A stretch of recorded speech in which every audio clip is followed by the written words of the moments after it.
মানে অমরত্বের সেই কলস, দুইজনে লড়াই লাগলো।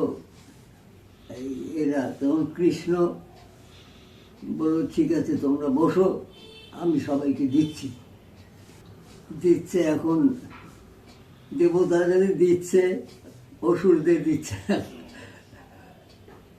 একটা অসুর ওই রাহু ওই দেবতাদের পাশে বসে গেল,